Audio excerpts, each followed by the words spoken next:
Hi everyone, for this challenge, I'm challenging you to make a Mother's Day card or a Mother's Day layout. And it doesn't have to say Mother's Day on it. It can just be flowers or something that you would give to somebody that's a mom or a woman. And I am going to be using Plantin Schoolbook Scrapbook. Plantin Schoolbook Cricut cartridge to make a scallop border. And I'll show you how to do that right now. I have an 8.5 by 11 piece of cardstock on my mat. I'm going to pull my arrow or my blade down using my arrow keys. Press my set paper size. And now I want to make a scallop border. Okay, let's see. Where are you, scallop border? Here we go. Let's see. I am going to use, I believe I will use, I'll just use the regular scallop on here. So I'm going to press my scallop button. And I'm going to use my fit to length. And I want it to be 5.5 inches. So I'm going to do 5.5 inches long. That doesn't mean it's going to be 5.5 inches wide. That means it's going to make it fit to 5.5 inches. So let's see what this looks like. Let's see if it works. This is the first time I've tried it with this border. Oh, and it looks like it's just going to be fabulous. Okay, I'm excited.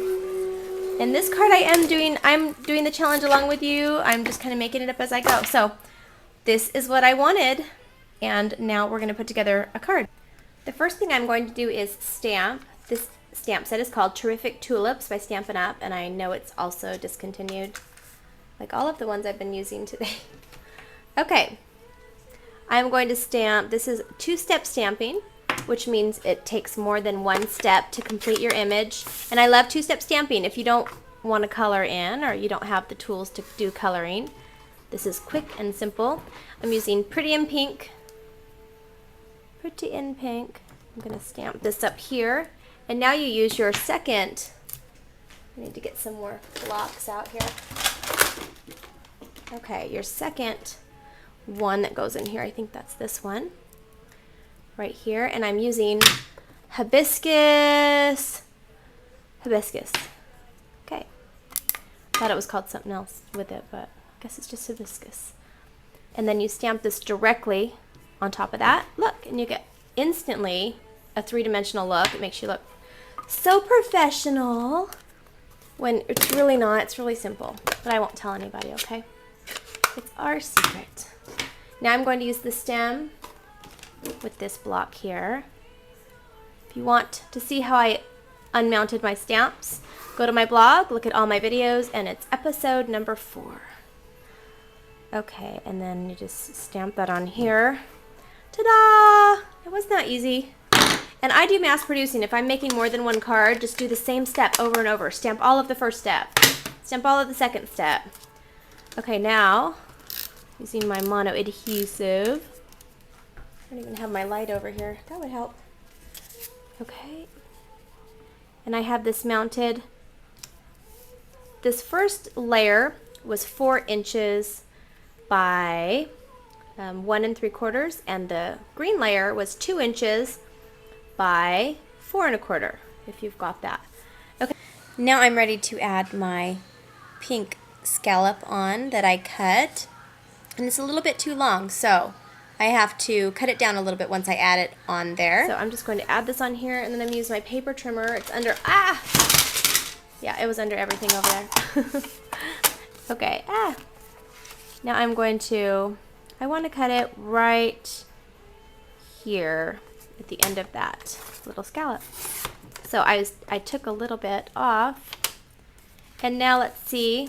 Let me fold over my, I'm a mess here right now, guys. I'm a mess. You should see my desk now. My stamp room is no longer clean. I'm getting ready for National Scrapbook Day, and as I'm doing this, I'm kind of just making a mess everywhere. Okay, I'm going to take off about, let's see here. I'm going to do it right here. And I'm not really measuring anything, like, I can't tell you exactly what it, well, I guess I could. I just measured it, or made a mark with my fingernail. Ta-da! So now, I want to take some of this beautiful satin ribbon by Paper Tray Ink. And I'm actually just going to wrap it all the way around and tie it, which I rarely do. You all know what I normally do.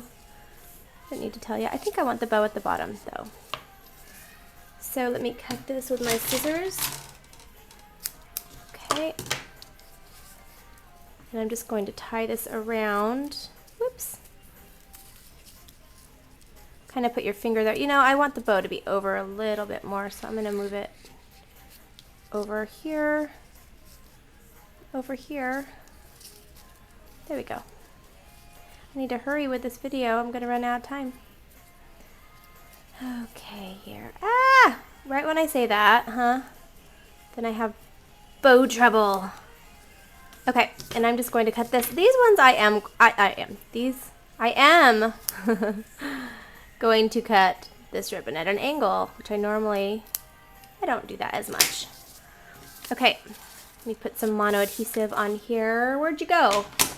Ouch! Where are you? There, right in front of me. Of course. Okay, down, over, dun, dun, dun, dun. Put some on my ribbon. Okay. And now, whoops, that's not completely even. And I have to be, you know. Ah, okay.